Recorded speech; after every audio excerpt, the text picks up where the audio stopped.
असं आहे, शिवसेनेचा जो मेळावा असतो तो दसऱ्याला असतो.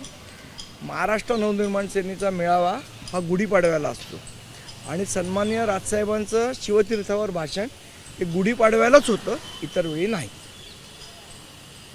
परंतु संजय राऊत यांनी सुद्धा काल असं वाक्य एक म्हटलेलं आहे की दसऱ्याच्या निमित्तानं सोन्याचं आदान प्रदान होऊ शकतं, अशी शक्यता त्यांनी. मला असं वाटतं मी स्पष्ट केलं आहे की सन्माननीय राजसाहेबांचं भाषण हे गुढीपाडव्याला शिवतीर्थावर होतं, ज्या दिवशी महाराष्ट्र नवनिर्माण सेनेचा मेळावा असतो.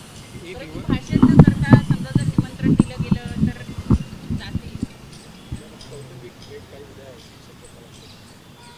मला कल्पना नाही, कौटुंबिक भेटीची मला कल्पना निमंत्रण आहे का ते? नाही. अबू आझमींनी एक वक्तव्य आहे ते मराठीची गरज नाही.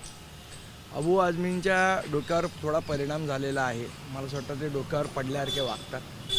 तर काहीतरी आता कसं आहे, चर्चेत नाही आहे समाजवादी पक्ष, कोण विचारत नाही. चर्चेत येण्यासाठी अशी वक्तव्य करत असतात ते. त्यांच्याकडे फार आपण लक्ष देण्याची गरज आहे असं मला वाटत नाही. कल्याणमधील सीके गांधी शाळेने एक अजब फतवा काढलेला आहे. विद्यार्थ्यांनी टीका टिकली लावू नये, बांगडे घालून. मला असं वाटतं कोणी काय बांगड्या घालाव्यात, टिकली लावावी, लावू नये, हा ज्याचा त्याचा वैयक्तिक प्रश्न आहे. याच्यामध्ये काही शाळेचा संबंध असं मला वाटत नाही.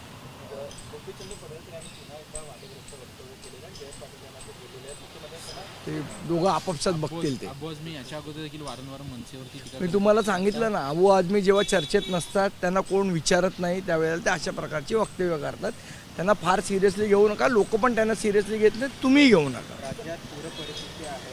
असं असताना अमित शहा दुसऱ्यांदा महाराष्ट्र दौऱ्यात येतात. 5 ऑक्टोबरला नगर येथे त्यांचा कार्यक्रम आहे.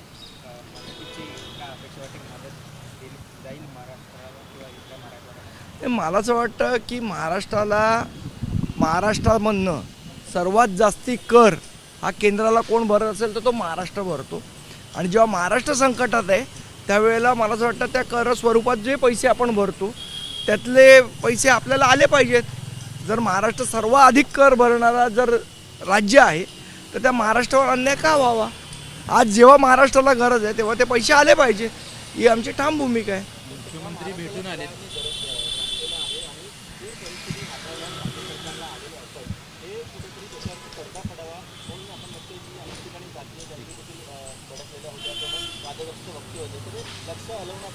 मला असं वाटतं निश्चितपणे I love Mohammad, I love Mahadev हे कशाचं द्योतक आहे?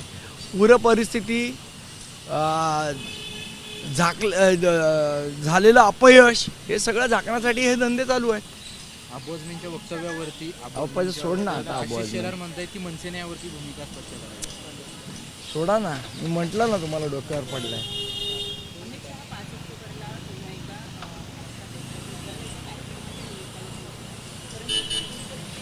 मी तेच सांगितलं ना आत्ता, मगाशी तेच बोललो की महाराष्ट्र हा सर्वाधिक कर भरणारं राज्य आहे. ज्या वेळेला महाराष्ट्र संकटात आहे त्यावेळेला आमचे पैसे आम्हाला मिळालेच पाहिजेत आणि आमच्या शेतकऱ्यांना ते मिळाले पाहिजे. एबीपी माझा, उघडा डोळे बघा नीट.